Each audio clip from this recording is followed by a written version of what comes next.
Jumpa kembali dengan saya, Kuria CGP Angkatan 6 dari Provinsi Banten.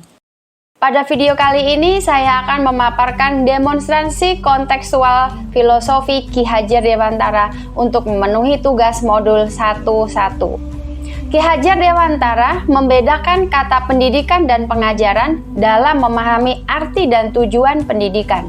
Pengajaran merupakan proses pendidikan dalam memberi ilmu yang berfaedah untuk kecakapan hidup anak secara lahir dan batin, sedangkan pendidikan adalah memberi tuntunan terhadap segala kekuatan kodrat yang dimiliki anak agar ia mampu mencapai keselamatan dan kebahagiaan yang setinggi-tingginya, baik sebagai seorang manusia maupun sebagai anggota masyarakat. Menurut Ki Hajar Dewantara, terdapat 5 asas dalam pendidikan, yaitu 1. Asas kemerdekaan. Memberikan kemerdekaan kepada anak didik, tetapi bukan kebebasan yang leluasa, terbuka, atau semau gue, melainkan kebebasan yang dituntut oleh kodrat alam, baik dalam kehidupan individu maupun sebagai anggota masyarakat. Yang kedua adalah asas kodrat alam. Pada dasarnya, manusia itu sebagai makhluk yang menjadi satu dengan kodrat alam, tidak dapat lepas dari aturan main atau sunatullah. Tiap orang diberi keleluasaan, dibiarkan, dibimbing untuk berkembang secara wajar menurut kodratnya.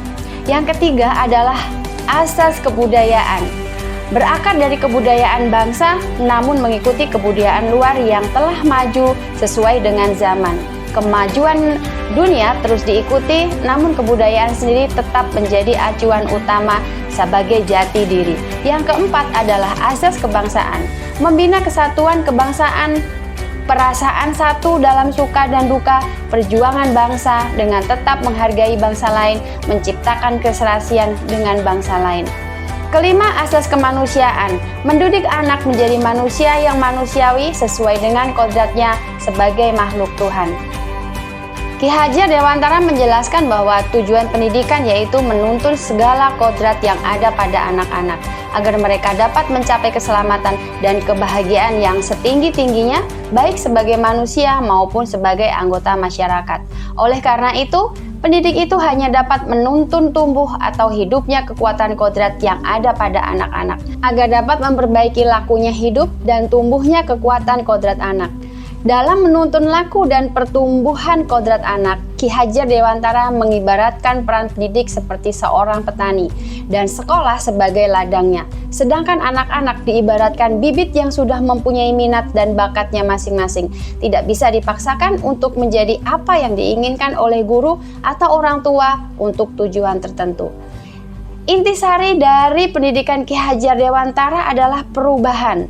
Prinsip perubahan ini terdiri dari asas trikon, yaitu kontinuitas, konvergensi, dan konsentris, yang dapat dilambangkan sebagai sistem tata surya yang selalu bergerak dalam upaya memelihara kebudayaan.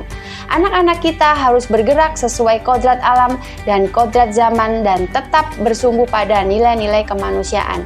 Guru ibarat matahari yang membimbing dan menuntun siswa agar bebas berekspresi, berkembang dan berinovasi sesuai kemampuannya. Sedangkan murid digambarkan sebagai planet yang mengorbit menjadi simbol nilai kemanusiaan dalam garisnya masing-masing. Setiap planet berevolusi dengan kecepatan berbeda-beda, namun tak pernah berhenti bergerak.